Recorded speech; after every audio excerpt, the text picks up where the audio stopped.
Čau, es esmu Anna. Un es esmu Ārija, un tu klausies podkāstu Grēks nesūdzēties. Epizodēs varēsi dzirdēt mūsu un citu jauniešu skatījumu uz mentālo veselību, atkarībām, skaistuma standartiem, vardarbību attiecībās un vēl.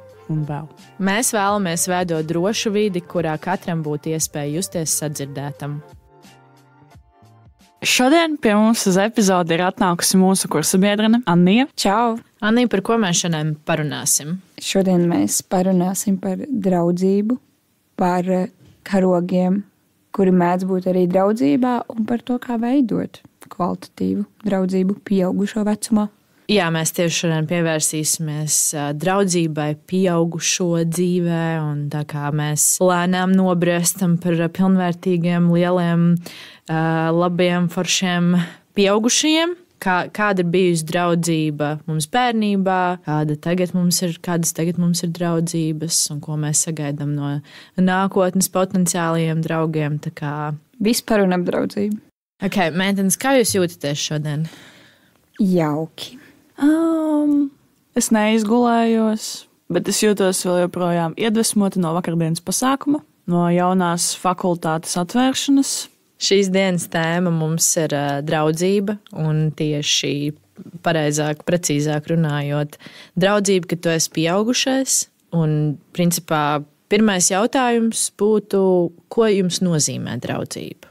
Es vienmēr draudzību, tieši šobrīd tajā apzinātajā pieaugušo vecumā, esmu ļoti saistījusi ar reāli attiecībām. Tas ir varbūt tā ir nejaušība, kā lielākā daļā. Bet manā gadījumā tā vienkārši ir, tas ir attiecības, kuras ir jāveido, tāpat kā ar partneri. Jo, ja tu izvēlies šo cilvēku, ja jūs abi izvēlaties būt kā draugi, jums ir jāstrādā pie tā, un tad arī jūs darat lietas, kas jums patīk, varbūt arī kas nepatīk, un veidot kaut kā savu komunikāciju. Anna, ko to nozīmē draudzība? Nezinu, man šeit, ka draudzība ir tāds, es atceros vienu reizi, mēs ar Kristiānu, kas arī ir jau vairāk kārt dzirdēta šajā podkāstā, mēs ar viņu vienreiz runājām, bet tas bija pirms kaut kāda gada vai pat vairāk, ir tik savāds tas koncepts draudzība. Tā kā divi cilvēki, random cilvēki, uz pasaules staigā nekādā veidā nav saistīti, un tad viņi vienā dienā satiekās, viņiem ir tāds, mēs draudzēsimies. Tas koncepts ir tāds ļoti savāds un interesants, un kā vispār, tas baigi forši, ka mēs esam atnākuši padiskutēt par to, kas ir draudzība un tādas lietas, jo mēs tieši tajā sarunā arī pacēlām to jautājumu starp mums, ka, kā vispār rodas draudzības un kāda ir tie pamatnoteikumi, kā rodas draudzības un kā šie abi cilvēki pie sevis nolemj, ka mēs tagad strādāsim pie tās draudzības un ka mēs gribam, lai tā turpinās. Nezinu, draudzība ir kaut kas vienkārši fantastisks. Tieši es Anijā arī varu piekrist, ka tas ir kā attiecības. Tās principā arī ir attiecības. Ja mēs izējam no tā klasiskā sprieduma, ka attiecības ir tikai romantiskās attiecības vai kā, bet jā, tās ir attiecības, kur abiem cilvēkiem ir jāiegulda sevi. Runājot par pieaugušo attiecībām, draudzību attiecībām. Tur, protams, jau sāk parādīties kaut kādas robežas, un tad abiem cilvēkiem ir jāsaprot, kas ir viņu robežas. Un arī jāprot respektēt otru cilvēku robežas. Un tad man šķiet, ka tās robežas, vēlmes un vajadzības tiek apmierinātas. Viena robeža nepārkāpj otru robežu. Jā. Tā kā ka mēs cieņa, ka mēs cienam viens otru, un tad mēs arī saprotam, cik tālu mēs esam gatavi iet. Un cik tālu mēs tās robežas esam gatavi varbūt pat nolaust vai salauzt vai pieņemt vai kā. Manuprāt, draudzība ir, kad jūti, ka cilvēks ir kā ģimene. Man ir divas draudzenes, Anna un vēl no Līvāniem viena draudzene, kad es atnāku pie viņiem ciemos, es vienmēr jūtos kā mājās, jo ne tikai manas draudzenes liek justies kā mājās, bet arī viņu ģimene. Annas mamma man vienmēr dod ēdienu. Es nezinu, tas ir viņas kaut kāds mīlestības valoda viņas. Un tā kā viņa ne jau tikai Annai pajautā, vai viņa vēlas kaut ko, bet arī man, un es arī jūtu to mīlestību pret sevi. Un tāpēc, manuprāt, draudzība ir ģimene. Jā, priekš manis draudzība ir tikpat nozīmīga, cik mana mamma, brālis un tētis. Tā ir ģimene, jā. Es pilnīgi piekrītu, jā. Tas ir tā kā, es atceros, tas bija pirms daudziem gadiem, kad es vēl biju tur bijušajās attiecībās, un tad es atceros, ka mums uzdāvināja salsmaizē laikam magnētiņu, kur rakstīs draugi ir ģimene, kur tu izvēlēs pats. Un tāds, ak, Dievs, kā man patīk tas magnētiņš. Tā kā, tik precīzi pateikts. Jā. Jā, es arī vienmēr esmu apgalvojusi, tie cilvēki, kurus tu izvēlēs, visticamāk, cerams, apzināti savā dzīvē ielaid, un tad arī tu tā kā sargā tos cilvēkus, savu ģimeni, protams, tu neizvēlēs, bet, ja jums ir normāls ģimenisks un tuvas attiecības, jūs arī tos cilvēkus sargājat, un vienkārši veidojās tāda kopiena. Protams, ir nenormāli forši, ja jums ir tā draugu grupa, kas ir tiešām viss viens otram kā draugi, ja par tajā gadījumā tur varbūt kaut kādi sarežģījumi, bet tie ir cilvēki, kurus tu apzināti pieņem savā dzīvē, un ar tādu domu, ka tie būs tā kā uz visu mūžu, nevis uz kaut kādu konkrētu laiku. Jā, man šķiet, vispār veidot attiecības ar turot galvā domu, ka tas būs līdz kaut kādam konkrētam brīdim, ir, man šķiet, pirmkārt ļoti toksiski, otrkārt tas vienkārši ir savādi. Kāpēc tu sāc ar to cilvēku kaut ko veidot, ja tu jau galvā zini, ka tas nekur neaizies? Manuprāt, tas notiek tāpēc, ka cilvēki bieži vien jauc paziņas ar draugiem. Es gribētu arī piebilst, ka es nesen izlasīju tādu ļoti foršu citātu, kad tas, kurš visiem ir draugs, patiesībā nav draugs nevienam. Tāpēc, kad vai par tām pašām paziņām runājot, ja mēs visus cilvēkus, ko mēs pazīstam un uzturam kaut kādu kontaktu vienalga kādā sakarā, mūsu gadījumā tā būtu, piemēram, universitātes vide, sauksim par saviem draugiem, tas vienkārši nav reāli iespējams. Mums vienkārši, es nezinu, kā jums, bet man, kā cilvēkam ar limitētu sociālo bateriju, nav kapacitāte visiem šiem cilvēkiem veltīt laiku un saukt viņus par saviem draugiem. Un tāpēc arī ir bieži tā, ka varbūt piemēram, es jūsu kompānijā esmu Pieklīdene. Es nezinu, kā to pareizi noraksturot, bet es ļoti labi saprotu, ka jūsu saikne ir daudz spēcīgāka nekā man ar jums. Un tas vienkārši, ja mēs gribam veidot šo draudzību un šīs attiecības, lai ietu kaut kur dziļāk, mēs pie tā strādājam.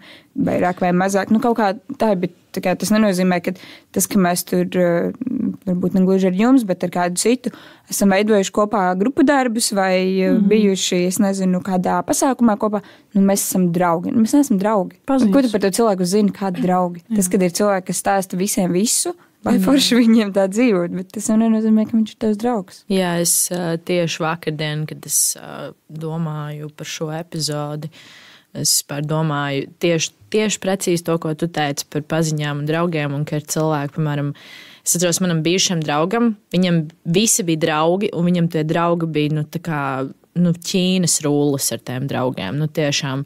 Un viņš arī uzturēja patstāvīgu kontaktu ar tiem draugiem. Viņš tiešām arī, labi, viņš satikās, tur, piemēram, kaut kādiem 20 cilvēkiem, ikdienā. Jau vienā dienā, bet tā kā pamīšus tur tā pačaloja kopā. Un es atceros, ka tad, kad jau pašā attiecību sākumā man bija tāds, kā tev var pietikt spēka izdalīt uzmanību visiem šiem cilvēkiem. Jo es, piemēram, man tā kā tuvi draugi ir principā 3, es teiktu, tiešām, kurus es arī saucu par draugiem. Un tieši vakar es arī aizdomājos, mēs visi esam kursabiedrenes. Un mēs tā kā arī draudzējamies kopā un ejam ārā un čilojam. Un tad man bija jautājums, vai Annija man ir draugs? Bet nevis tādā ziņā, ka tu nebūtu man draugs, bet vienkārši kas man ir, kurā brīdī beidzas paziņas un kurā brīdī sākas draudzība. Vai ne? Es sapratu, ka tu man esi draugs. Man prieks.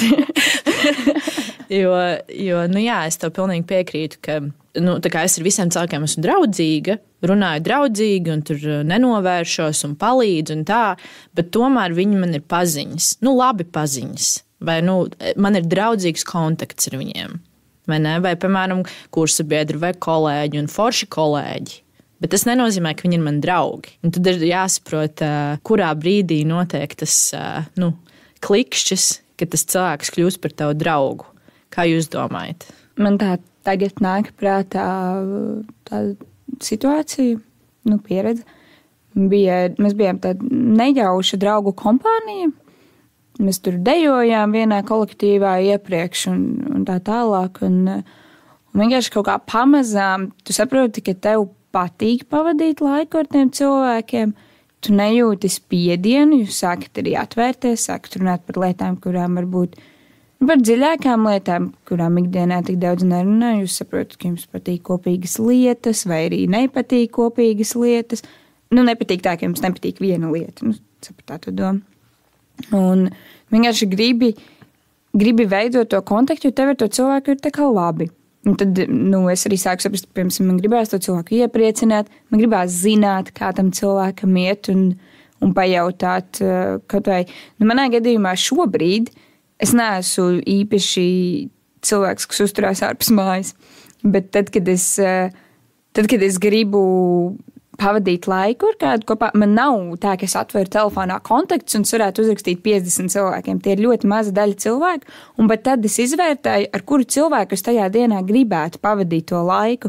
Un tāpēc, pieņemsim, es tādā ziņā vienmēr saku, ka es neesmu pats labākais draugs, jo es varu uzrakstīt reti pie satikšanos, bet, ja mums ir iespēja, es ar lielāko prieku to darīšu, jo es arī nebūšu no tiem cilvēkiem, kas, piemēram, man tajā dienā nav noskaņojums un man uzrakstīs, hei, es nezinu, aizējām padzert kafiju, piedod, nē, es nebūšu tā laba kompānija, un es vienkārši negribu šodien. Un mēs spējam viens otrā respektēt tās lietas, un mums ir labi kopā, tad mēs kļūstam par draugiem. Manuprāt, kad notiek tas klikšķis, kad tu saproti, ka tie ir tiešām draugi, tas ir tad, kad tev notiek kaut kāds svarīgs notikums, kaut kāds pasākums, kaut kāda jauna ziņa, un tu uzreiz iedomājies par tiem dažiem cilvēkiem, kuriem tu vari uzrakstīt un kuriem tu vari pateikt, kas būs, kas notiks, un vienkārši tev vienmēr ir tā vēlme updateot, informēt, jā, un jā, manuprāt, tāpēc,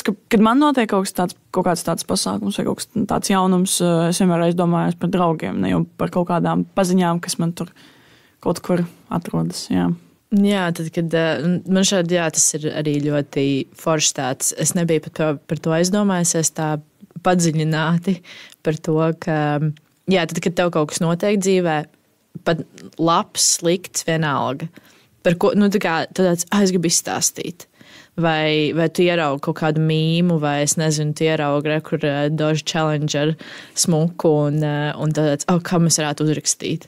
Vai nezinu, man ir kaut kāds, nezinu, šķidrs hobijs krāt šitos te numurzīmes mašīnu, interesantas mašīnu numurzīmes. Un reiz, kā es ieraugu kaut kādu interesantu numurzīmes, es sūtu Kristiānai. Un tad mēs tur ak, Dievs, vai forši, vai tā kā notiek kaut kāda reakcija. Un arī man šeit tas, ko es tikko iedomājos, ka arī jāsaprot, kā tas otrs cilvēks tev vai tas otrs cilvēks arī ir ieinteresēts. Tas, ko arī Annija teica, vai tas otrs cilvēks ir arī ieinteresēts, ir cilvēki, kuriem tur aizsūtīs to interesanto numurzīmu, viņam tāds, forši, un viss, vai ne?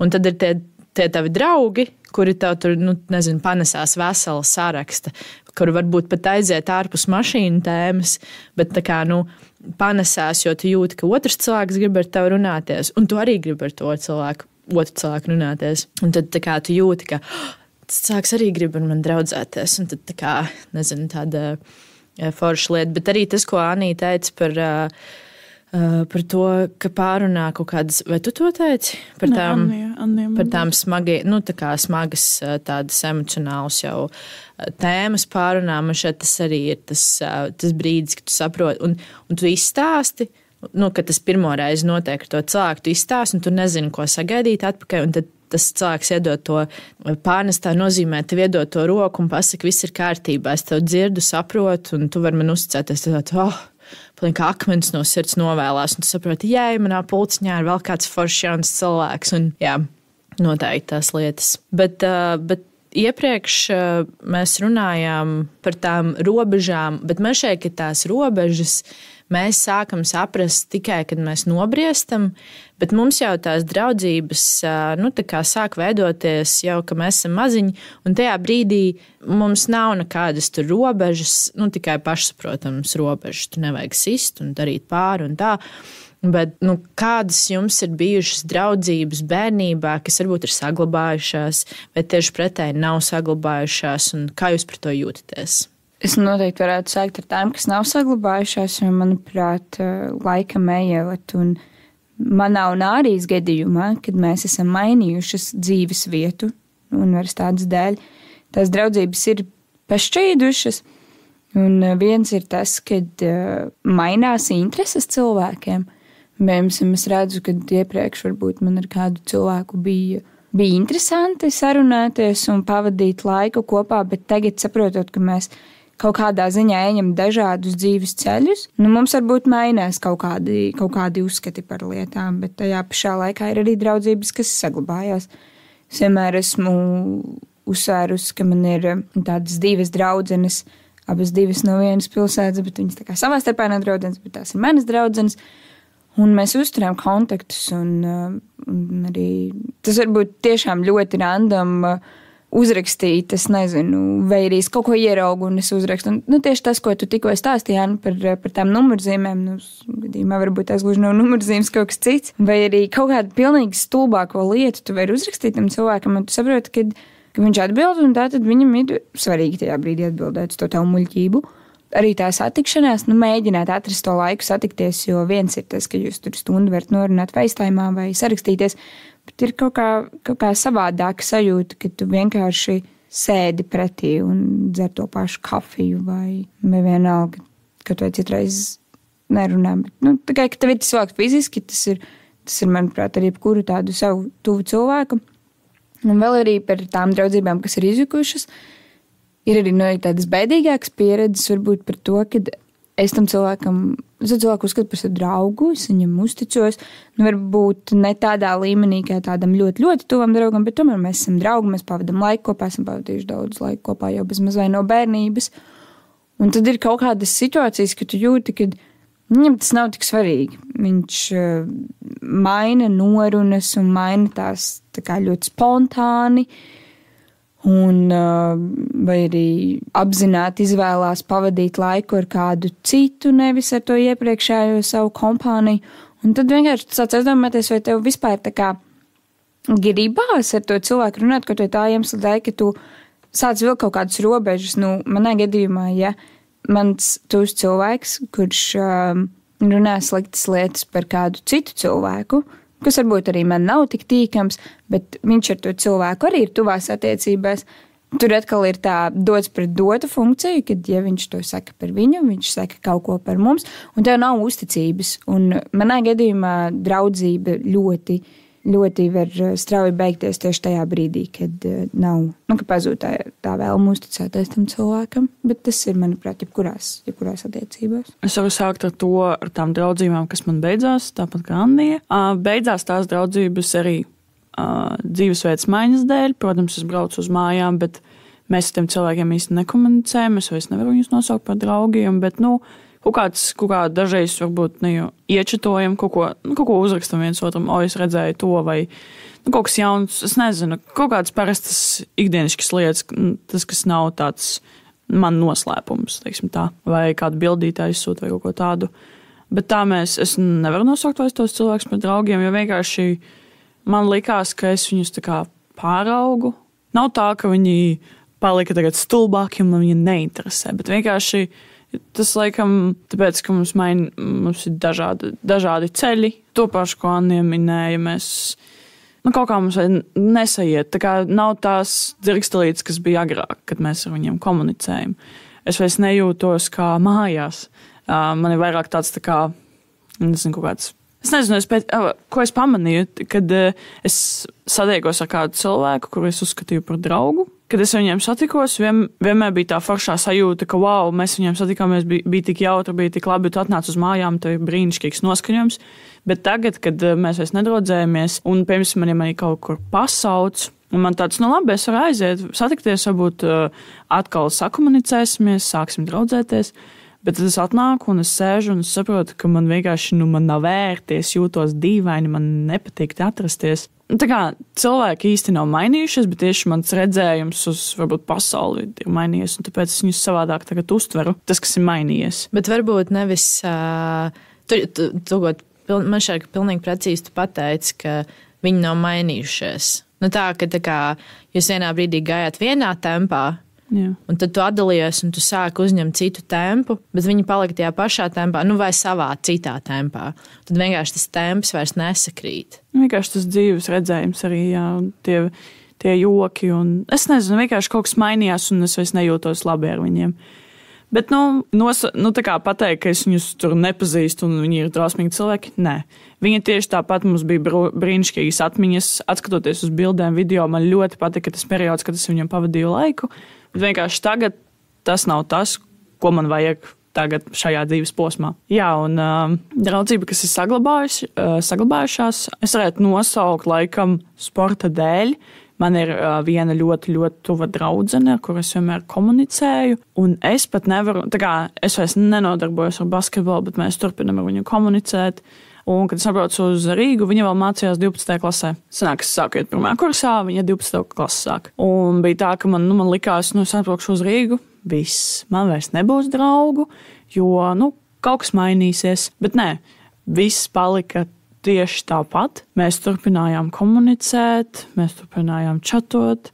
Atbraucot uz Līvāniem, mēs satikāmies. Jā, un tā draudzība palika tāda ļoti interesanta saikne ar viņu, jā, un arī ir citas draudzenes, ar kurām mēs vienkārši komunicējam. Viņas nav tās tuvākās draudzenes, bet viņas ir draudzenes. Un jā, mēs vienmēr uzturam kontaktu, mēs vienmēr satiekamies, kad ir laiks, jo tām draudzenēm ir savas attiecības, viņas dzīvo jau ar saviem puišiem, jo veido ģimeni, var pateikt tā.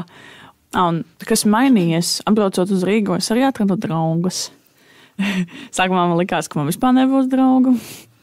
Man bija ļoti bail te atrasties, jo Rīga tajās dienās, kad es tikai atbraucu uz Rīgu, Rīga likās man kaut kas biedējošs. Bet kaut kā aizsākās. Es pat nevaru nosaukt tos iemeslu, kāpēc tā notika. Tas vienkārši notika, jo notika tas klikšķis un viss aizgāja tur, kur jāiet. Jā. Man kaut kā, es nezinu, labi, man ir mazliet jau citādāks, mazlietiņ bišķiņ skatījums šo visu, jo es esmu mazlietiņ vecāka par jums, tiešām mazlietiņ. Mazliet padzīvojušā. Mazliet sirmāka. Bet, nē. bet jā, man tas, kas bērnībā, tā kā jokojoties, tur pieklīda bišķiņu, un tad mēs padraudzējāmies pāris gadus, un tad aizklīda, jo, vai jūs nemācāties vairs vienā skolā, vai kas, un tad vienkārši vienā brīdī sāc saprast, cik patiesībā tas cilvēks bija toksisks. Tā kā es atceros, man skolā bija tāda draudzene, kur man iemācīja zakt, un mēs gājām zakt kopā. Es zinu, tas ir briesmīgi, un tas ir šausmīgi, bet, es biju 4. klasē. Un tad viņi man mācīja, kā zakt. Un tad tajā brīdī tāds saka, Dievs, cik exciting. Bet pēc tam tu pieaudz, tu sāc nobriest. Un tu tāds, ak, Dievs, cik tas bija toksiski. Bet, tas ir viena no ļoti daudzām draudzenēm, kas man savulaik skolas mazajās klasītēs bija. Bet, tā viena draudzene, kas man ir saglabājusies, principā cauri gadiem, ir Kristiāna. Ar to tā draudzība, man šis jau ir 13. gads, kad mēs draudzējamies, un mēs arī sākām draudzēties tad, kad mēs abas mācījāmies 5. klasē, laikam. Mēs satikāmies mākslas skolā, un, protams, tā draudzība ir izgājusi cauri LA, Indijai un visām pārējām karstajām zemēm, un, tā kā tiešām ļoti daudz ko kopā mēs esam pārdzīvojušas, piedzīvojušas, un mēs kaut kā sapratām, ka bieži vien, tu tā kā pie sevis, piemēram, ir šausmīgi grūts periods, vai šausmīgi grūta diena, vai šausmīgi grūts mēnesis, vai, vienkārši iekšā ir smagi, un tad tu tā kā aizdomājies, bet man ir draugs. bet man ir draugs un viss ir labi. Un tad tu tā kā baigi, tu esi priecīgs, ka tajos brīžos, kad bija kaut kādi zemie periodi tajā draudzībā, tad jūs neizšķīdāt. Tā kā, ka jūs padusmojāties katru pie sevis, tad jūs satikāties, izrunājāt visu, samīļojāties, un jūs tā kā ar jaunu skatu tagad ieiet atkal tajā draudzībā un ņemat vērā uzreiz, kas ir vajadzīgs tam otram cilvēkam. Un tas otrs cilvēks domā, kas ir vajadzīgs man. Jā, bet tajā nosaukt pieaugušo dzīvē, visā šī ceļa laikā man vēl pienāca klāt vēl citi draugi. Jā, tad, kad es gāju 8. klasē, es nomainīju skolas, un tad es arī tur iepazinu savu draudzeni, ar kuru mēs arī ļoti aktīvi draudzējāmies, līdz viņi nomainīja savu dzīvesvietu un aizbrauca dzīvot uz ārzemēm. Un tad 1. gadu mēs tā kā draudzējāmies, tas bija tad 8. klasē mēs iepazināmies, un viņa aizbrauca, tā kā 19 gados, laikam viņa aizbrauca dzīvot uz ārzemēm. Un tad pirmo gadu, pusotru, mēs tā kā diezgan aktīvi draudzējāmies, un aktīvi rakstījām vienotrai un tā, bet tad kaut kā vienā brīdī tas viss pašķīda, un es tikai viņai rakstīju, un tad es tā kā nejūtu, ka viņa ir ieinteresēta satikties, un tas man bija kaut kas tāds.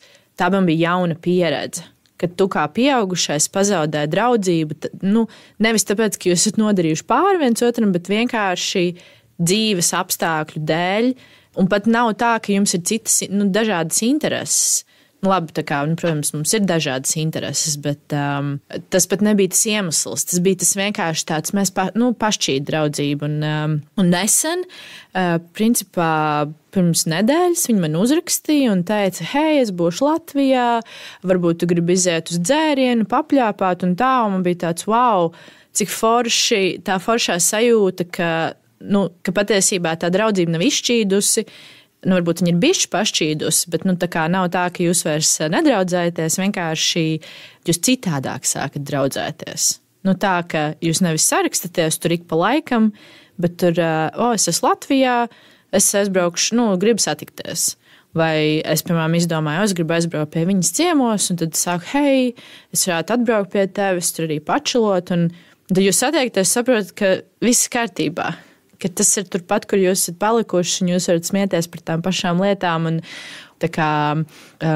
tā būtu tā kā viena draudzība pieaugušo dzīvē, kas man tā kā šķita, ka ir izšķīdusi, bet patiesībā viņa pārveidojās citā formātā, ja tā varētu teikt. Es varētu piekrist, man ir tieši tāda pati draudzene.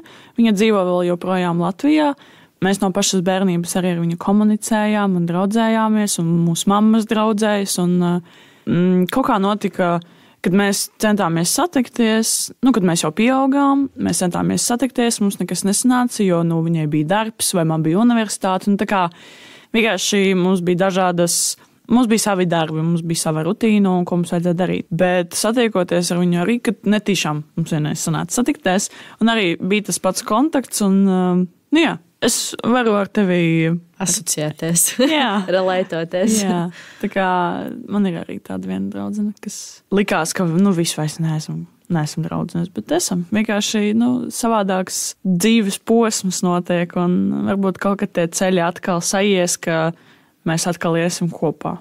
Bet es gribētu piebilst par to, ka jūs uzturat šos vairāk vai mazāk, varbūt ne tik ļoti distances draudzības, kas varbūt nav tik bieži satikšanās un kaut ko tādu, bet man vienmēr liekas, ka tam tā vienkārši ir jābūt, kad nav varbūt paredzēts tam, ka jums ir iespēja satikties katru dienu.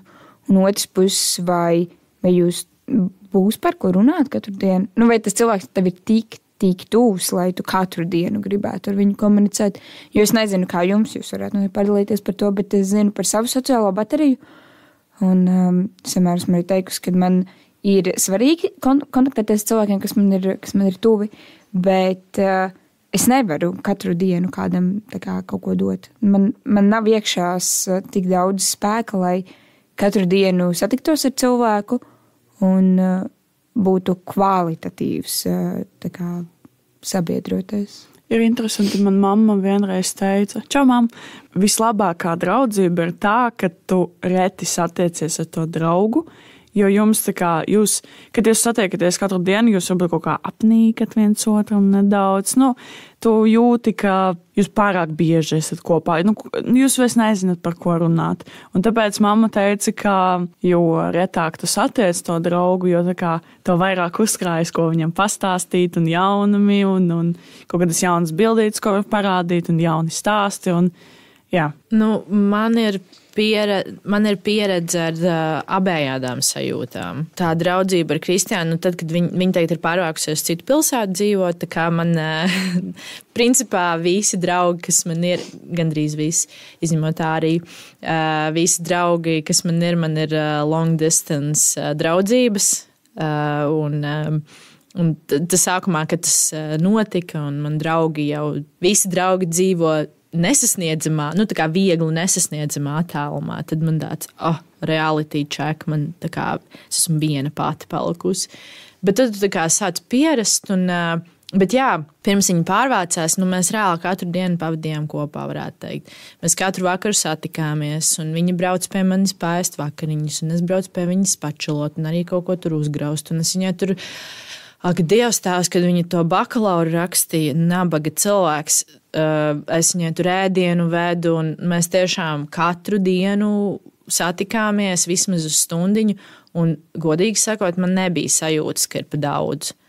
Protams, bija kaut kādi citi apstākļi, kas ietekmēja to sajūtu, ka varbūt, varbūt mums tā kā pāris dienas nesatikties, mēs vienkārši darām savas lietas, un tad mēs atkal satiekamies un tā. Bet, man ir arī tāda pieredze un tādas sajūtas, bet ir, protams, arī, ko tu stāsti, ka jūs visu laiku pavadat kopā, un tad vienā brīdī pietiek, jā, nav vairs par ko runāt, un nav vairs, tā vairs nav interesanti, jau sāc nogurt bišķiņ no tā otra cilvēka un tā. Un te mēs varētu aiziet pie nākamā jautājuma par to, ko varbūt jūs esat sapratuši laika gaitā par draugiem un kādas vērtības jums tieši ir svarīgas, lai turpinātu vai veidotu draudzību pieaugušo dzīvē. Par šo jautājumu runājot, tas viens svarīgais punkts, kas ir nācis kā tāda apgaismība, ir tas, kad īstā draudzības seja pierādās tieši tā, kā tu, Anni, jau iepriekš minēji, ir tad, kad jūs neesat viens rokas stiepienā attālumā. To es sapratu, protams, tad, kad mainījās dzīvesvieta. Ne tikai man mainās dzīvesvieta, bet arī maniem draugiem var mainīties dzīvesvieta. Kad ir tā, ka tu jūti, ka tev pašam ir pirmkārt vēlme ar šo cilvēku komunicēt, un otrām kārtām arī, ka viņam ir vēlme ar tevi komunicēt, ka tas nav tā, ka tu tikai izrādi iniciatīvu, jo man ir šāda pieredze bijusi, kad viena tajā laikā diezgan laba draudzene pārvācās sāka studēt, un sākumā tas kontakts bija, runājām, komunicējām, un tad ar laiku saprotu, ka es rakstu vairāk, kad man interesē vairāk. Un tā nav gluži varbūt tāda kā apvainošanās, kad, ja tev ir vienalga par mani, tad man būs vienalga par tevi. Nē, tā ir vienkārši tāda sajūta, ka tu uzbāzies, un nepatīk tā sajūta, kad es kādam uzbāžos. Noteikti arī tas, kad man ļoti svarīgi ir, ka cilvēks ir mērķtiecīgs, kad viņam ir vēlme kaut ko darīt, kaut ko sasniegt. Ne tikai tas būtu saistīts ar studijām, piemēram. Tas nav varbūt gluži tā, kad tam cilvēkam obligāti ir jāstudē, un pilnīgi noteikti nav jāstudē tas, ko studē es. Tas nav mans doma gājiens. Drīzāk domāju par to, ka šim cilvēkam ir kaut kādi mērķi, uz ko viņš tiecās. Jo man vienmēr ir liecies, ka nav nekas bēdīgāks un varbūt pat garlaicīgāks kā cilvēks, kas vienkārši eksistē, viņš strādā savu darbu, un viņam nav nekādu mērķu tur attīstīties, izaugt, veidot karjeru, ģimeni, vienalga. Ja tavs mērķis ir veidot ģimeni, es priecājos par to. Ja tavs mērķis ir veidot karjeru, es priecājos par to. Bet ja tu esi tā kā iestagnējis tajā posmā, un es cenšos augt, man paliks garlaicīgi. Un tas ir tas, kas man ir svarīgs arī otrā cilvēkā, lai jums ir kaut kādi mērķi. Un kaut vai arī tā iemesla dēļ, kad es taču vēlu saviem tuviniekiem tikai un vienīgi to labāko. Un es gribu, lai šie cilvēki kaut ko savā dzīvē sasniedz, un lai viņiem ir ikdienā tas prieks par to, ko viņi dara.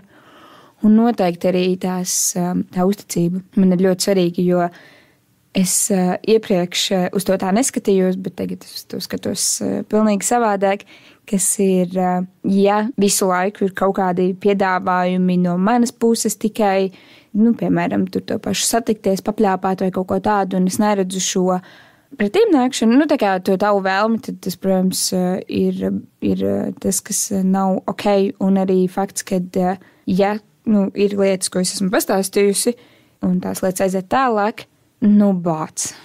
Tā kā, kāda draudzība, par ko mēs varam šeit vairs runāt, tāpēc, kad, nav tā, ka ja es būtu gribējis, lai to zina kāds vēl, es to ieliktu, pieņemsim, savā Instagram storijā.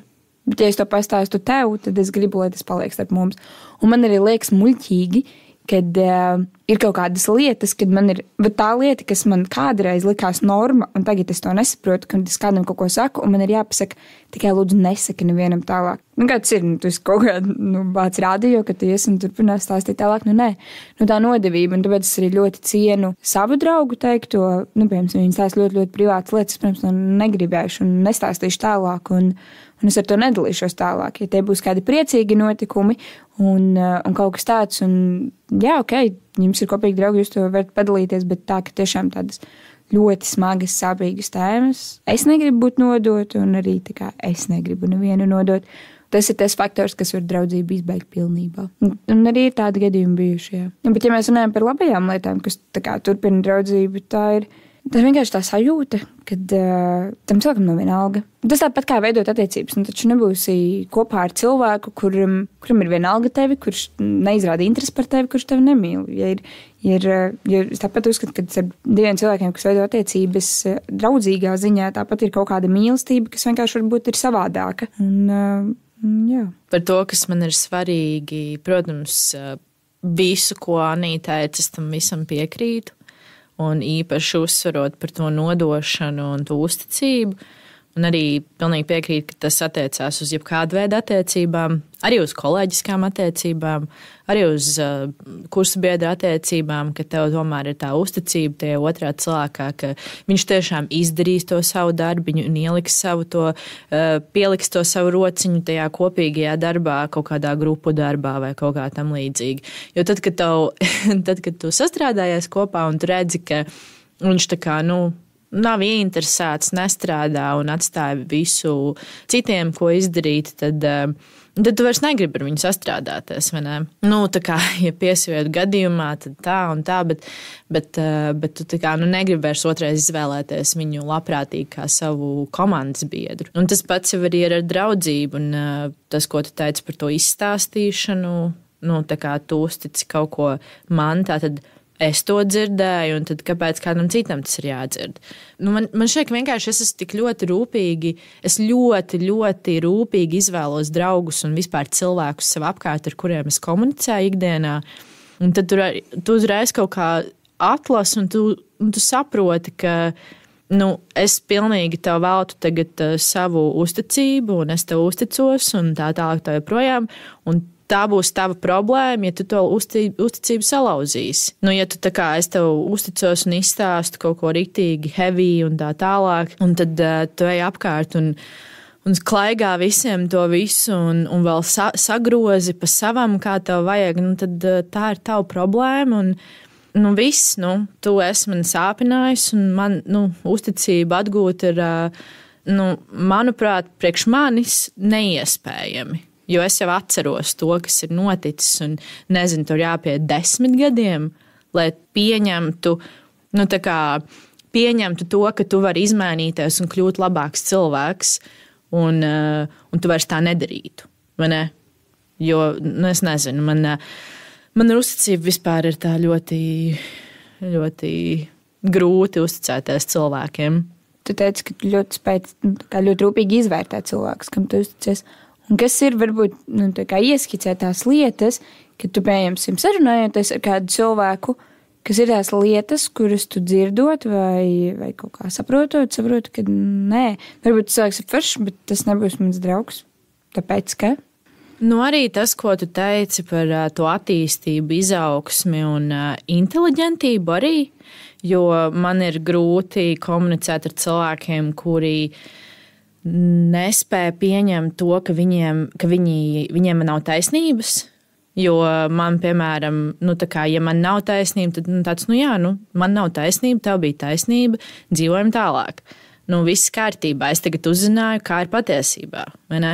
Un tad ir tie cilvēki, kuri tikai iestājas par savu taisnību un nepako vispār, ne pa labi, pa kreisi. Tādi cilvēki man ļoti nepatīk. Tas, laikam, ir tas pirmais, ko es pamanu cilvēkos, kā viņi pieiet problēmām kaut kādām. Vai kaut kādi konfliktu risināšanu kopā. Nevis konfliktu, bet atrast problēmai risinājumu kopā. Un kad tas cilvēks ir atvērts nevis, kā parasti attiecībās saka, ka jūs nevis viens pret otru strīdaties, bet jūs meklējat risinājumu tai problēmai kopā. Jo strīds rodas no kaut kādas problēmas, bet cilvēki parasti bļauj viens uz otru, un kuram ir vairāk taisnības. Kurš skaļāk bļauj? Jā, kurš skaļāk bļauj, un to es ļoti pamanu cilvēkos, kuri man pat pārsteidz ar to, ka viņi tādi nav, un tad tāds, tas ir forši. Tu esi ļoti gudrs, ļoti zinošs, ļoti erudīts cilvēks, un papildus tam tu arī proti zaudēt, es nezinu, kā to pareizi pateikt, proti būt...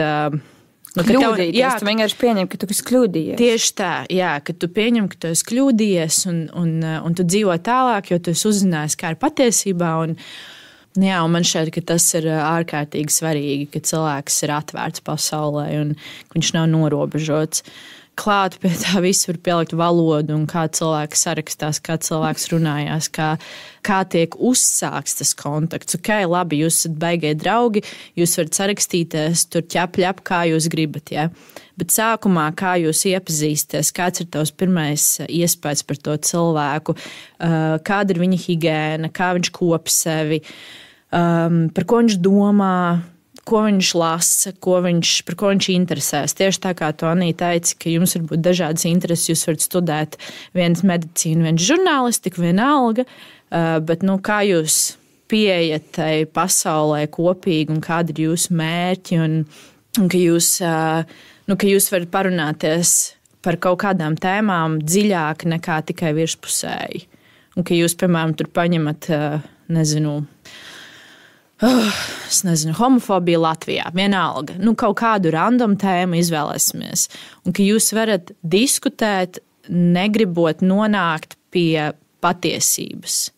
Ka vienam ir tā taisnība, ka jūs vienkārši diskutējat par to lietu. Un tad tāds, wow, tā arī var paskatīties uz to lietu. Tas ir tik interesanti.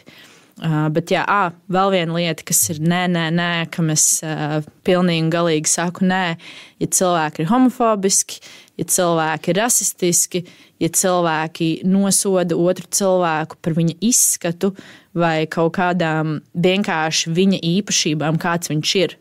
Protams, mēs varam jokoties savā starpā, ka mēs esam draugi, mēs tā kā jokojamies, tur, apceļam viens otru, bet tas tā kā ir mīļi un pa draugam. Bet, arī, protams, līdz robežām. Tur arī nav tā, ka, tur tomēr cieņa vienam pret otru, bet jā, tad, kad vienkārši cilvēki aizskar viens otru un ka tu tā kā neuztver visu kā uzbraucienu, vai ne?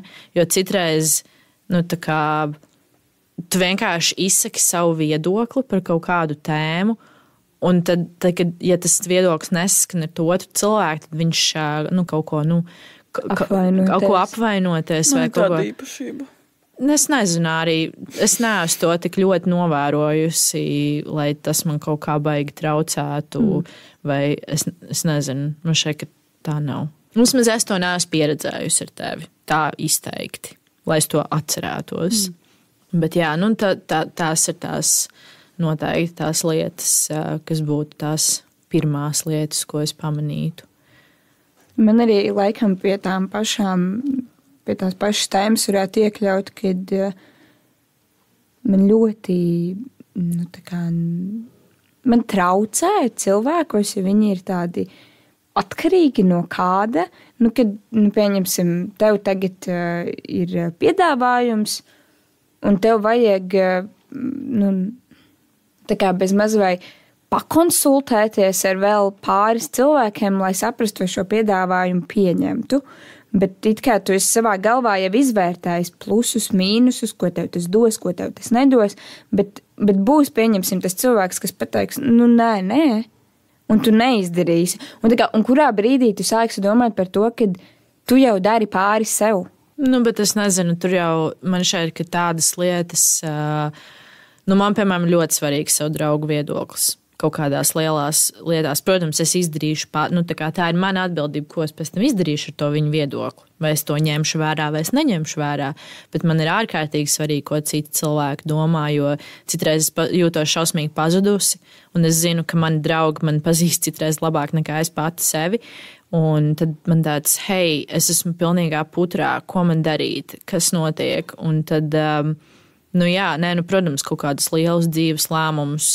Es, piemēram, uzticos saviem draugiem, ka viņiem viss būs kārtībā, un ja viņiem kaut kas nav labi, tad viņi var pie manis nākt meklēt palīdzību. Bet tas ir ļoti atkarīgs no tā, kurā stadijā jūs draudzībā esat, un cik tas otrs cilvēks tev labi pazīst, un cik viņš ļoti grib, lai tu klausies viņa viedoklī, vai ne? Es tev varu iedot piemēru, lai tev vieglāk. Pieņemsim, Šobrīd ir tā, ka tev piedāvā sākt darbu. Pieņemsim praksi. Mēs esam žurnālisti. Pieņemsim, ka praksī ir žurnālistikā, un tev uz, mēnesi ir vasarā, pieņemsim. Jāizbrauc Īslandi, pastrādāt žurnālistikā. Un tu pēc tavas reakcijas jau saprotu, ka tev šis piedāvājums patiktu, ka tu gribētu, un tu pajautā, pieņemsim, 2 saviem draugiem. Viens saka jā, viens saka nē. Jādara to, kas tev sirdī ir tuvāks. Ja tev deg... Es tev jau teiktu, ko darīt. Nē, kā lai pasaka, ja maniem draugiem nedeg acis, kad es stāstu par saviem panākumiem, tad viņi nav mani draugi. Jo viņiem ir jāsvin tāpatās, kā es svinu savus panākumus. Tad, kad es dabūju darbiņu Radio 5, tās ziņas, ko es reizi mēnesī lasu, maniem draugiem ir tāds, ak, Dievs, cik forši, ak, Dievs. Un viņi visi klausījās pirmajā reizē, lai arī cik man briesmīgi tajā pirmajā reizē nesnāk, tas bija vienkārši traģiski. Par to mēs nerunāsim. Bet es atceros, jā, un viņi pēc tam man tur reizi stundā ir tas ziņu izlaidums, un tad viņi tur rakstīja, ak, Dievs, cik forši, viss bija kārtībā, tik labi izklausies, un ka viņi arī svin ar tevi. Un arī, piemēram, tad, kad man draugi tagad dzīvo ne Rīgā, viņi dzīvo diezgan tālu no Rīgas, tad arī, kad viņi pieņēma tādu lēmumu, tad bija tāds, jei, cik forši, es saprotu, ka man tas kaut kā būs diskomfortabli bez tiem draugiem, bet man tāds, Dievs, cik forši, ka viņiem notiek dzīvē kaut kas, un es redzu, ka tas, kas notiek, ir labi, un ka notiek pārmaiņas, un man šeit, ka taviem draugiem ir jāmerdz arī acīm līdzās ar tevi. Un ja viņi neprot svinēt tavus panākumus vai tavu kaut kādu izaugsmi tavā dzīvē, tad viņi vienkārši ir skaudīgi. Viņiem skauž vai viņiem kaut kas viņiem nav labi, ja viņi nevar svinēt ar tevi kopā. Es to arī gribēju tieši piebilst, kad mums sākās atbildēt uz tā jautājumu, kādas mums ir vērtības draudzībā. Un es gribēju pateikt to, ka tā būtu interese. Tieši to, kā Anna minēja, ka taviem draugiem tikpat, cik tev spīd tās atsteņas, un, manuprāt, ja draugam nav intereses par to, ko tu dari savā dzīvē, es nezinu, kas tad viņam tiešām interesē. Ja būs dīvainas skaņas turpmāk fonā, kad mēs runājam, tad mēs ļoti atvainojamies. Mūsu kaimiņi ir nedaudz skaļi. Runājot par to interesi, kad, manuprāt, vissvarīgākais ir, lai tam draugam būtu interese par to, ko tu dari savā dzīvē. Un lai tad, kad tu stāsti viņam kaut ko, tad, piemēram, es piedalīšos kaut kādā žurnālā, es tur būšu, intervētāja, un man būs mans atvērums, jā, tur būs mana bilde un tik forši. Un kad tam draugam, viņam nav tāds prieks, bet viņš turpina kaut ko citu vispār runāt. Man bija tādas situācijas, kad vienkārši, es to pateicu, un tā it kā es to nebiju pat pateikusi. To vispār noignorē, tas nav interesanti, un es sēžu un es saprotu, tas viss, tas prieks pārtapa par tādu sajūtu, ka ārprāts manam draugam tas neinteresē. Tas nebija tik dramatiski, cik es tagad pateicu, ka man tur ir žurnāla atvērums un tā. Tas bija vienkārši piemērs, bet vienkārši tieši tās sajūtas, kas bija, tad, kad vienkārši neinteresē. Labi, tu to dari. Dari, ko man. Tam pat nav jābūt kaut kam sensacionālam. Tam nav jābūt. Tie var būt jebkādi prieciņi, kas tev ir ikdienā.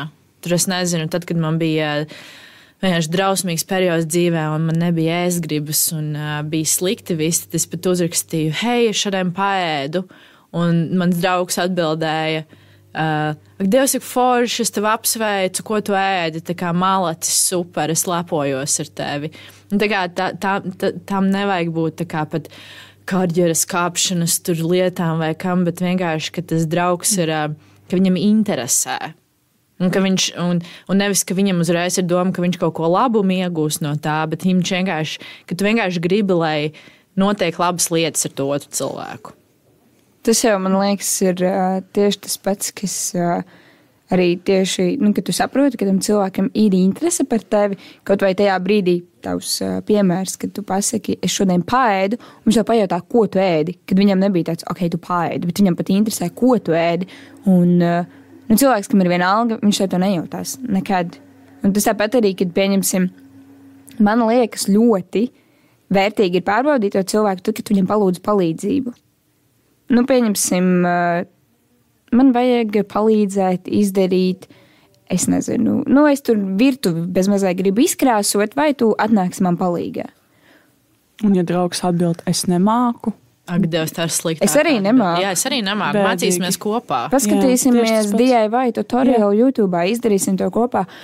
Es nemāku, tā man liekas tik stulba atruna. Un pat, ja nesanāks, tas būs tik forši, tu skatīsies uz tiem pleķiem, tad mēs to kopā izdarījām. Cik foršas atmiņas, kā mēs smējāmies, un tur visas bijām ar krāsām vai ko tur.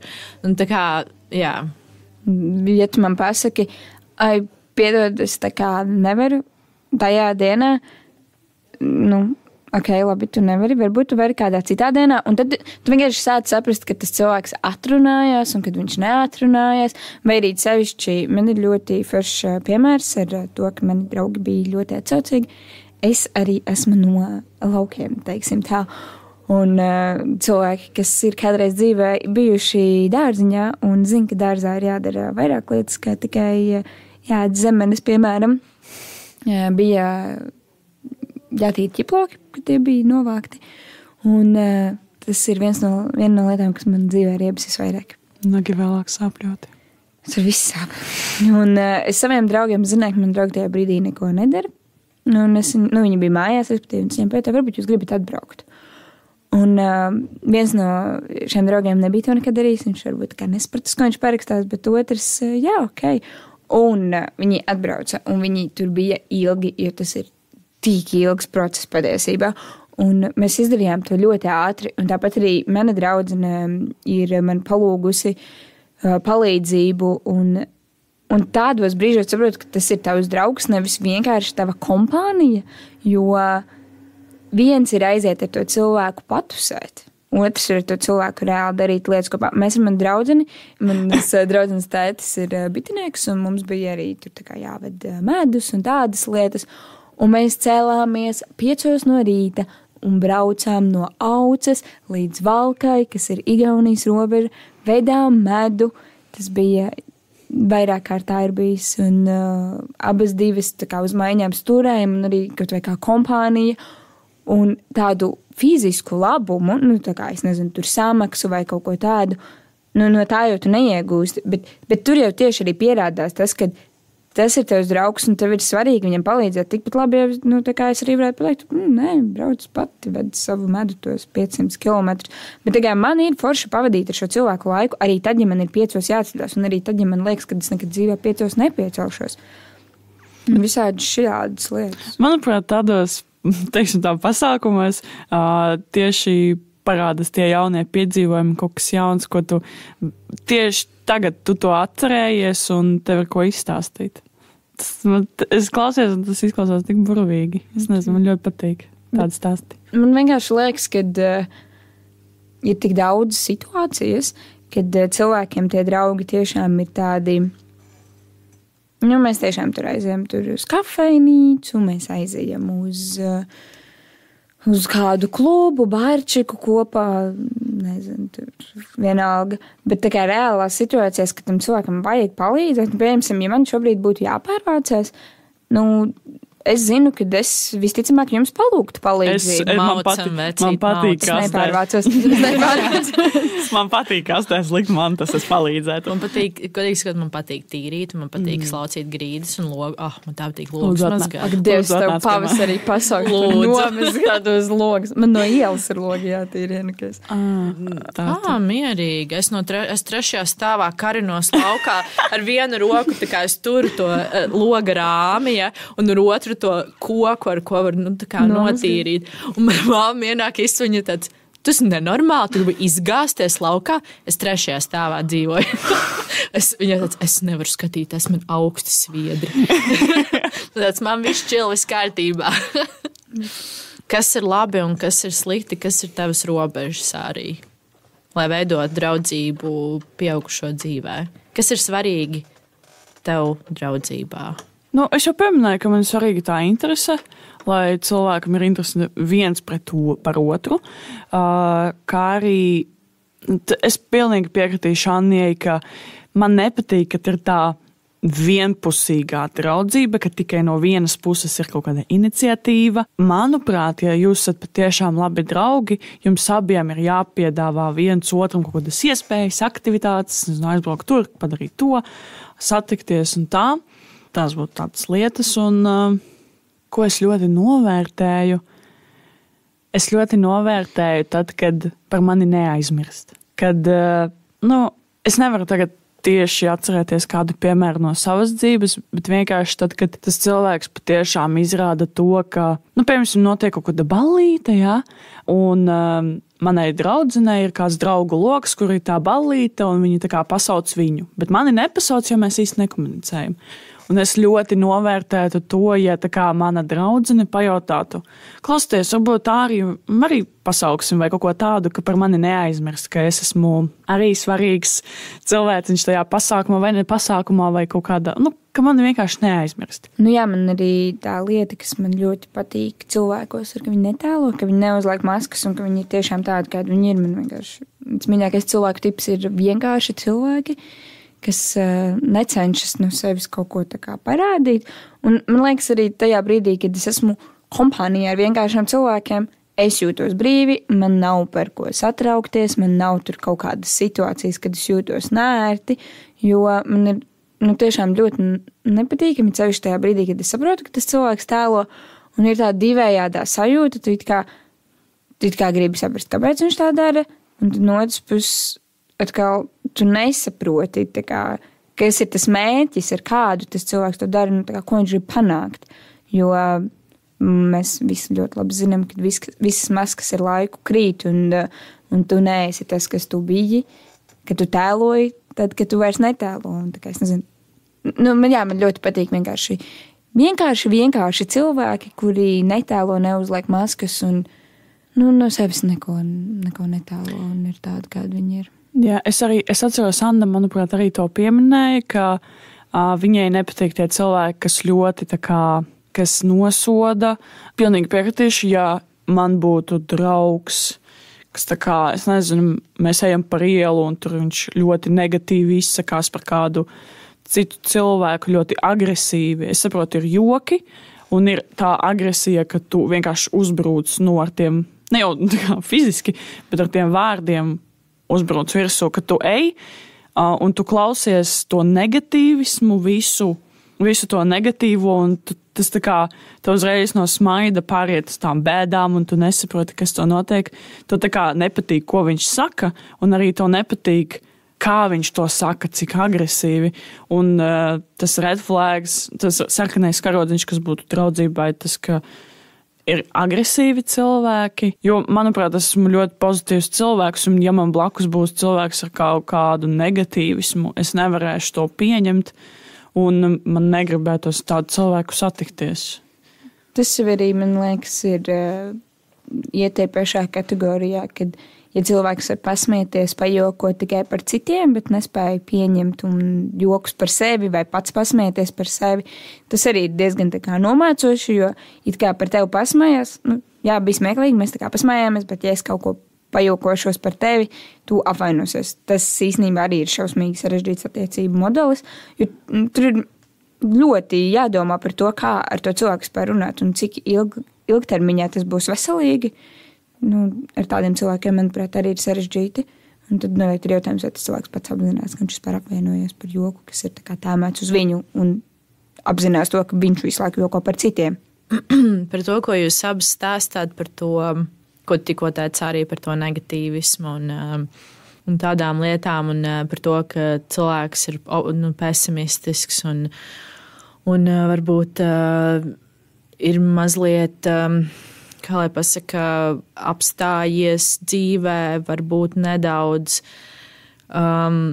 Ir cilvēki, kuri slimo ar depresiju, un ir cilvēki, kuriem vienkārši nav vienkārši iekšā nav būt priecīgiem, pozitīviem un tā tālāk. Un, tas ir ļoti sarežģīta tēma un ļoti sarežģītas lietas, ko vispār runāt un celt gaisā. Jo, protams, ka mēs gribam, lai mūsu draugi ir priecīgi, laimīgi, veselīgi, atraktīvi, ka viņiem viss dzīvē izdodas un tā tālāk, bet reālajā dzīvē ir pavisam citādāk. Un, protams, tu lepojies ar saviem draugiem, kad viņiem ir kaut kas baigi noticis, un tur, nezinu, breaking through, kaut kāds tur baigais izlaušanās punkts dzīvē, bet jā, kā es arī iepriekš teicu par to pašu ēdienu, ko es teicu. Man šķiet, ka arī tajos, protams, es saprotu, ko tu saki, Anni, es saprotu, ko tu saki arī, bet man šeit tev ir jāiemācās arī pieņemt to draugu, ka viņam ir slikti. Un jāiemācās pieņemt to draugu, ka viņš nav priecīgs. Varbūt viņš nav priecīgs mēnesi, varbūt viņš nav priecīgs pusgadu, varbūt viņš nav priecīgs 2 gadus, bet tu tik un tā turies klātam cilvēkam, jo tu zini, ka tu gribi, lai vienā dienā ir labi. Tu gribi, lai vienā dienā tas tam cilvēkam mainās, jo tu pazīsti to cilvēku. Tad, kad viņam dzirksteļoja acis, tu atceries to cilvēku, kāds viņš bija, tad, kad viss bija labi. Un ka viņš vēl nebija izgājis cauri tiem visiem sūdiem un mēsliem dzīvē, kas ir salauzis to cilvēku. Un tad mēs atgriežamies atpakaļ pie mūsu jautājumiem. Un no šī visa varētu izriet jautājums, kā vispār meklēt draugus, ja tev nav draugu? Un vai vispār ir iespēja dzīvot bez draugiem? Jo arī tiem bēdīgiem cilvēkiem gribas draugus. Es vēlējos piebilst par to, Anna, es tev pilnīgi piekrītu, ka ir dažādi cilvēki un dažādi emocionālie stāvokļi. Un es vienkārši vairāk to biju domājusi, kad tu pirmo reizi satiec cilvēku, kad tu vēl neko par to cilvēku nezini. Protams, ja man ir draugs un es redzu, ka viņam ir kaut kas ne tā, ka viņš ir pesimistisks, ka viņš izstās noguris, viņam kaut kas nav tā, nebūs tā, ka es pateikšu, viņš nav mans draugs vairs, tāpēc, ka viņš ir negatīvs. Nē, nekādā gadījumā es viņu turpināšu tikpat atbalstīt un censties varbūt palīdzēt un saprast, kas notika, kāpēc. Un es vairāk domāju par to, ka tu pirmo reizi satiec cilvēku, ka tu neko nezini par viņu. Jā, tāda nedaudz piebilde uz to. Man atkal, es nezinu, piemēram, tad, kad mēs visi satikāmies pirmā universitātes gadā, rudenī mēs satikāmies, un tad jau sākumā man, piemēram, tie klusie cilvēki šķiet visinteresantākie. Tu jau sākumā arī bija ļoti klusiņi, un mēs visi bijām klusiņi, un katrs savā kastītē, kamēr mēs vēl nepazinām nevienu. Bet man tieši tāpēc arī, zin kā, tad, kad vēl ar šo cilvēku vēl mēs tā kā vēl nebija notikušas tās visas lietas, kas notika. Viņš vienkārši bija tāds pesimistisks, negatīvs un tāds. Tad man pat bija interese. Es tā kā piegāju viņam klāt, un es gribēju parunāties, un es gribēju saprast, kas viņam ir noticis un tā.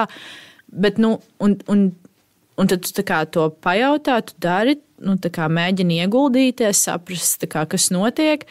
Un tad vienkārši vienā brīdī tu saproti, ka tam nav jēgas, jo, cilvēks ir kāds viņš ir. Bet viņš ir iaudzis tajā sliktajā, kas ir ar viņu noticis, vai arī tas ir skaļi teikts, bet tomēr iespējams apzināti izaudzējis ap sevi to visu negatīvismu un reāli iesakņojies, tā kā, kad tu vari, no ādas līst ārā, lai tas cilvēks justos labi, bet viņš atradīs, kas nav labi. Un viņš atradīs tos iemeslus, kāpēc nav labi, un es pieņemsim pati, kad arī biju tādā, bēdīgā situācijā, bija tāds bēdīgs dzīves posms. Man ļoti patika tieši tas, kad tavs draugs vienkārši tev uzraksta un pasaka, varbūt tu gribi iziet ārā. Un jums pat nav jārunā. Jo citreiz vienkārši tā emocija ir tāda, ka tu nevari noraksturot. Ir tāda situācijas, ka tu negribi runāt. Un kaut vai tā sajūta, ka tajā brīdī, kad tu būtu gatavs varbūt no tā cilvēka novērsties, viņš tā kā rauj tevi bez mazliet, tā kā tur tevi sev klāt un neļauj tev pazust. Un tieši tas pats ir arī par tavu jautājumu, par to, kā tādiem cilvēkiem atrast draugus. Es nekādā gadījumā negribu teikt, ej, iepazīsties, jo es zinu, cik cilvēkiem tas var būt sarežģīti, un kad ir cilvēki, kuri vienkārši viņiem neiespējami runāt ar svešiem cilvēkiem, manuprāt, ļoti, ļoti labs variants ir kaut kādi vēstuļu draugi. Ak, Dievs, cik cute, es nevaru. Tas ir tā kā no kaut kādam akmens laikmatiem trends. Bet man tas šķiet tik šausmīgi cute, tā kā rakstīt vēstules viens otram. Ak, Dievs, tas tik romantiski. Jo man bija klases biedrene. Es nezinu neko smalki par to situāciju, bet zinu, ka man bija klases biedrene, kurai bija, es neatceros, kur viņas sarakstījās, un kā viņas iepazinās, nezinu to stāstu, bet viņas pilnīgi bija no 2 dažādām valstīm, 2 dažādi cilvēki, pilnīgi, un viņas sarakstījās, un viņas stāstīja vienu otrai savus notikumus, un es atceros vienreiz tai meitenei, tas otrs bija nelāga situācija ģimenē, un tā klases biedrene pārdzīvoja par viņu. Viņa tiešām jūta viņai līdzi, viņa to cilvēku nekad dzīvē nav satikusi, bet noteikti tā komunikācija. Un iespējams, ja tev kā cilvēkam, kuram ir grūti iepazīties, kuram negribas runāt ar svešiem cilvēkiem, tas varbūt ir tavs variants vienkārši sarakstīties, jo mēs zinām, ka cilvēks aiz ekrāna ir drosmīgāk kā dzīvē. Un ja tas palīdz, kāpēc ne? Man liekas, ka es neesmu droši, bet gan jau ir kaut kādas aplikācijas, kur ir tieši ar kaut kādu tādu mērķi. Tas ir ļoti interesanti, tāpēc, ka man ir 3. pakāpes māsīca, kurai viņa vienā nometnē viņa satikās ar savu draudzeni. Viņas tur sapazinās, kaut kur nedēļu, laikam, kaut kāda nometne tur bija un vasaras. Un tad, kad viņa atbrauca jau uz mājām, viņa apmainījās ar to draudzeni tā kā ar mājas adresēm, un viņas sūtīja papīra vēstules viens otrai, kur viņas lika kartītes, kaut ko tur. Tas tik cute, es nevaru. Jā, un es arī, kad man to pastāstīja, ka viņas sūta viens otrai, ne jau tā kā tās īziņas, bet vēstules vispār ļoti forši. Un man šķiet, ka tieši draugi atrodas tad, kad notiek kaut kādas tādi pasākumi, kuras tu apmeklē, un vislabākie draugi, laikam, ir tie draugi, kurus tu satiec netīšām. Jā, es arī gribētu teikt, ka tā doma, kad es gribu atrast draugu, tas tā nestrādā. Tāpat kā doma, es gribu atrast sev otru pusīti. Tā kā konkrētu mērķi. Man liekas, ka vienkārši vajag ļauties. Un, protams, ja tu saproti, ka tu gribi draudzēties un tev varbūt nav tā iespēja atrast kādu risinājumu, bet, ja tev ir kaut vai viens draugs un viņam ir vēl kāds draugs, tad veidojās draugu saikne un tas viss ir iespējams. Galvenais jau vienkārši ir vēlēties un arī pašam veidot tās veselīgās attiecības.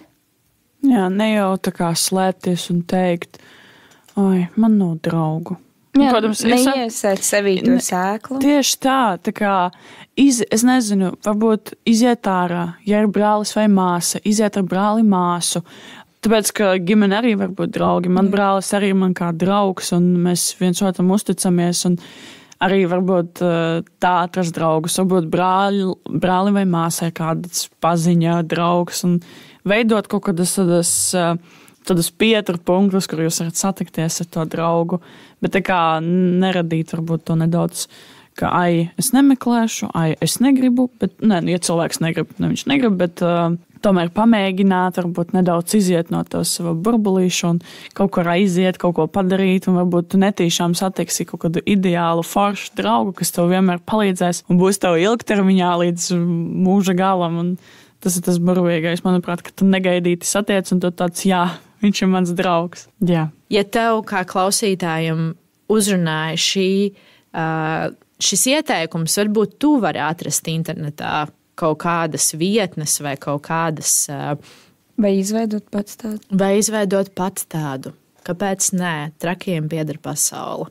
Tā kā jā. Labais vairo labo. Bet par tiem vēstu draugiem tas rītīgi neis. Paldies, ka noklausījāties šo epizodi. Šī epizode sanāca ļoti spilgta. Mēs izstāstījām nedaudz par savām draudzību pieredzēm, par to, kāds ir mūsu viedoklis saistībā ar draudzību, un mēs ļoti ceram, ka tev šī epizode patiešām rezonēja. Un ka tu kaut ko vērtīgu spēsi aizgūt no šīs epizodes. Un mēs ceram, ka tev ir vērtīgas draudzības apkārt, un mēs novēlam tev, lai šīs draudzības tikai plaukst un aug un pilnveidojās, un jūs atklājat jaunas šķautnes viens par otru. Un ja šīs draudzības ir toksiskas, tad cieņpilni un kā pieaugušais cilvēks arī no šīm draudzībām izšķirties. Man ir ļoti foršs citāts no multfilmas par Viniju Pulku, kas ir saistīts ar draudzību, viņu draudzību. Citāts ir šāds. Mēs būsim draugi mūžīgi, vai ne, Pulk? Pat ilgāk, Sivēna. Nu, tik mīļi. Jā, Ninijas Pulks noteikti ir viena no multinēm, kura ir par draudzību. Tajā visplašākajā nozīmē. Vēlreiz atgādināšu, neatstājiet savus depresijā nomāktos draugus viens pašus, jo ēzelīti neviens neatstāja vienu pašu. Lai arī cik viņš bija depresīvs nomākts un lai arī kā viņam dzīvē gāja, draugi nekad viņu neatstāja vienu. Un vēl viena multinīta, kur ir ļoti, ļoti forša visiem zinām, un man šeit uz pasaules nav tāda cilvēka, kurš nezina Šreku, un šī multinīta, lai arī kā mums šķistu bērnībā, ka tas ir par Fionu un Šreku, patiesībā tas ir par ēzelīti un Šreku, un tas, cik ļoti ēzelītim bija vienalga, ka viņš bija cilvēkēdājs, un kā ēzelītis prāti ieraudzīt viņa Šreka to dvēselīti un sāpināto sirsniņu, un neatstāt Šreku vienu un paskatīties uz Šreku dziļāk. Vēlreiz pateicamies, ka tu noklausījies šo epizodi. Tiekamies nākamajā epizodē. Atā!